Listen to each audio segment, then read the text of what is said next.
안녕하세요. 부자 오빠입니다. 오늘이 2023년 12월 31일, 벌써 마지막 날인데요. 올 한 해 정말 고생 많으셨습니다. 마음고생 많이 하셨을 텐데, 근데 지나고 나서 보니까 솔직히 별거 아니죠.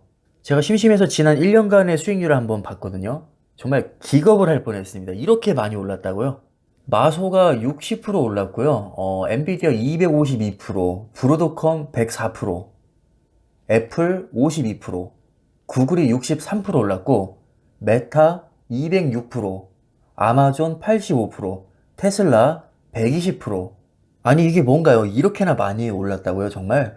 AMD도 보니까 135% 올랐고, 인텔 96%, 마이크론 73%, 램 리서치 94%, 어플라이드 머티리얼즈 72%, 세일즈포스 104%, 코스트코도 49%가 올랐습니다. 정말 지나고 나서 보니까 이렇게나 많이 올라 있는데 우리가 느끼기에는 그렇게 많이 오른 것 같지 않잖아요.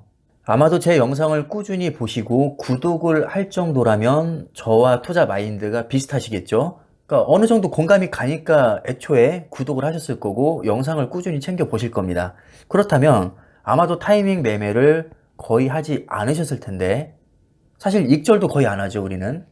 돌이켜보면 많은 사람들이 올해는 주식할 때가 아니라고 했고 장기 투자자들을 다 조롱했고 하락장을 정통으로 얻어맞는 것을 보고 정말 너무 미련하다. 생각이 도대체 있는 거냐? 뭐 IQ가 두 자리냐? 요즘과 같은 금리 인상 시기에 주식을 하는 게 말이 되냐?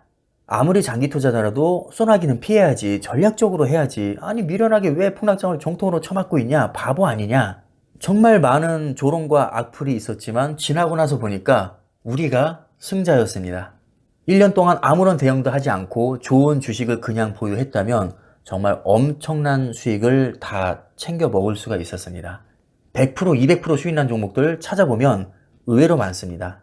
정확히 1년 전에 분위기가 어땠는지 몇 개 기사를 한번 살펴보겠습니다. 자, 2022년 12월 31일자 기사입니다. 정확히 1년 전 기사죠. 이때 제목이 뭐였냐면 성장세 꺾인 빅테크 지고 전통산업 팡 2.0이 뜬다. 저문은 팡시대. 메타 주가는 65.8% 하락했다. 같은 기간 아마존과 구글 주가 역시 각각 52%, 42% 하락했다. 이를 두고 증권가에서는 팡의 시대가 저물고 있다는 분석이 나온다. 그리고 또 다른 기사, 이것도 같은 날 나왔던 기사인데요. 추락은 끝나지 않았다. 2023년 미 증시 전망과 추천 주식 15개. 내용을 보니까요. 인베스팅닷컴의 수석 애널리스트 제스 코엔은 내년 미 증시를 전망하면서 15개 주식을 추천했는데 이들은 대부분 배당금을 노릴 수 있거나 시장 방어적인 것이었는데 코헨 애널리스트는 올해의 위기가 내년에도 지속될 것으로 보았기 때문이다. 한마디로 내년에도 많이 빠질 것 같으니까 빅테크에 투자하지 말고 경기 방어주에 투자해라. 지나고 나서 보니까 어떤가요? 정말 엉터리 예측이었죠. 근데 이 사람이 뭐 그렇게 실력이 없는 사람이 아닙니다. 인베스팅닷컴 수석 애널리스트입니다. 우리보다 훨씬 똑똑하고 많이 아는 사람이죠. 제가 항상 말씀드리지만 예측은 무의미합니다. 지식이 많다고 해서 예측을 잘하는 게 아니라니까요. 수익을 잘 내는 게 아닙니다. 좋은 주식에 오래 눌러 앉아 있는 사람이 결국 수익을 많이 보게 되어 있습니다. 자, 이것은 지난 수십 년간의 통계로 이미 입증이 된 사실입니다. 좋은 주식에 오래 눌러 앉아 있는 사람을 거의 이기는 사람이 없습니다. 난다긴다는 펀드 매니저들, 전문가들, 뭐 유튜버들, 경제학자들, 그렇게 예측 남발해서 부자가 되는 사람은 누가 있습니까? 저는 아무도 알지 못합니다. 기사 하나만 더 볼까요? 이것도 역시 같은 날 나왔던 기사인데요. 이제 서학개미 가이드라고 해서 미국 3대 지수가 올해도 전망이 안 좋다. 흐림이다. S&P 500 지수는 3,300이 깨질 가능성도 있다. 고금리 기조가 이어지고 경기 전망도 악화하고 있기 때문이다. 이게 사실은 이론적으로 틀린 말은 아니거든요. 당연히 금리가 계속 올라가고 있고 경기 침체가 올 가능성이 있으니까 주가가 하락할 가능성이 높죠. 그래서 많은 사람들이 뭐라겠죠? 지금은 주식할 때가 아니다. 금리를 인하하면 그때 주식을 해야 된다. 아니 바보냐? 금리를 올리면 당연히 주가가 떨어질 게 뻔한데 왜 지금 주식을 하고 있냐? 대부분 이렇게 얘기했거든요. 근데 문제는 뭐냐? 주식 시장이라는 게 그렇게 이성적이고 막 원리 원칙대로 돌아가고 합리적이고 그런 것이 아니라는 겁니다. 굉장히 비합리적이고 예측 불가능한 영역이죠. 그래서 이런 예측이 의미가 없다는 겁니다. 예측이 뭐 논리적으로 오류가 있어서가 아니라 오류 없고 굉장히 합리적인 전망은 맞는데 우리가 생각하는 대로 주식시장이 돌아가 주지 않는다는 거죠.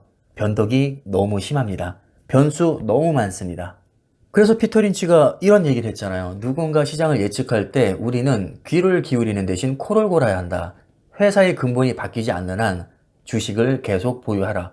자, 엔비디아 근본이 바뀌었나요? 엔비디아가 갑자기 GPU 시장을 철수하고 경쟁사한테 따라잡히고 우리는 더 이상 인공지능에 투자하지 않겠다. 이런 식으로 근본이 바뀌었나요? 바뀌지 않았죠. 너무 잘하고 있었죠. 그런데 외부적으로 악재가 많았을 뿐입니다. 결국 회사의 근본이 바뀌지 않았기 때문에 수많은 악재에도 불구하고 1년 동안 250%가 넘게 오를 수 있었던 거죠.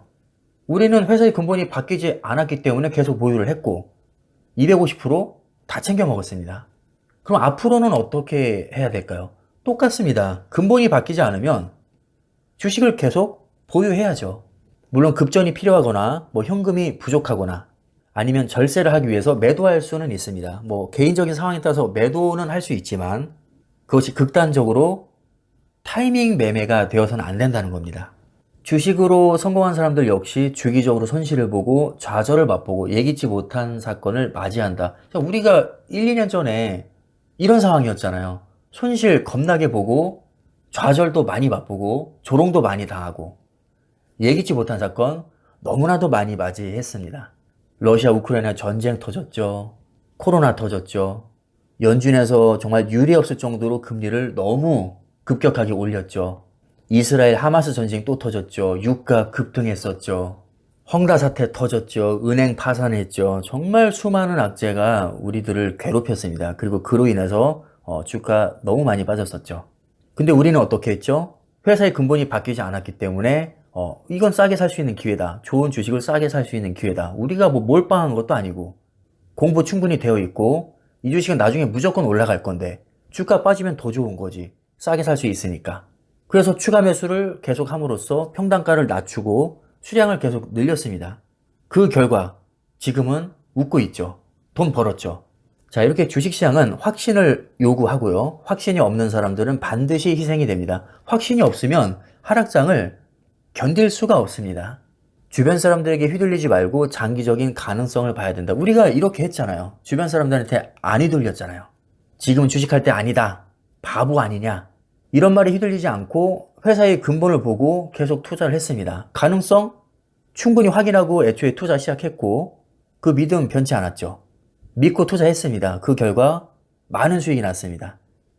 자, 이렇게 추가 하락이 두려워 좋은 가격의 기업을 포기한다면 장기적으로 아주 큰 대가를 치를 겁니다.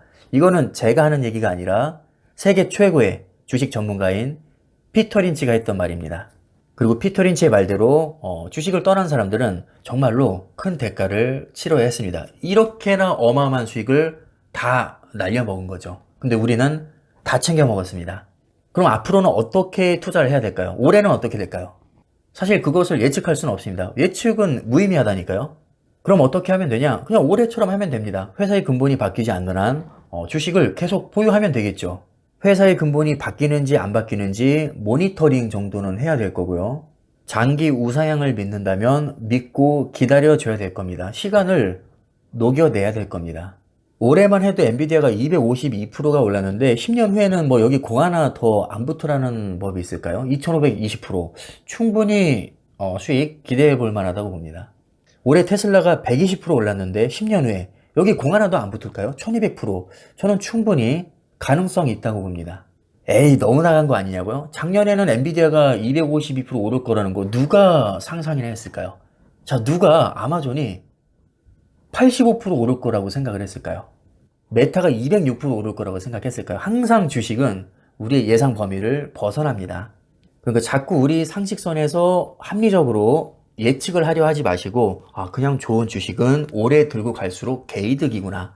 그냥 좋은 주식을 샀으면 오래 눌러 앉아있는 게 장땡이구나. 이런 마인드로 투자하시면 됩니다. 항상 긍정적인 마인드로 투자를 하시기를 바라겠고요. 마지막으로 후원해주신 분들이 계셔서 감사 인사 드리면서 마무리하도록 하겠습니다.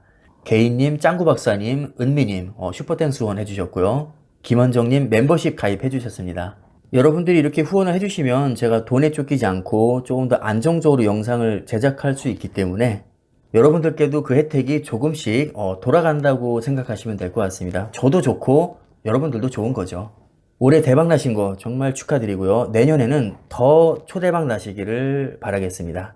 뭐 내년에 올해보다 안 오른다는 보장 없죠. 만약에 폭락하면 어떻게 하실 건가요? 좋은 주식을 싸게 살 수 있는 기회라고 생각하실 건가요? 아니면 무서워서 도망가실 건가요? 지난 몇 년간 주식에 몸담으셨던 분들이라면 이 해답을 알고 있을 거라고 봅니다. 판단은 각자가 알아서 하시면 되겠습니다. 오늘 영상 여기까지 하겠습니다. 감사합니다.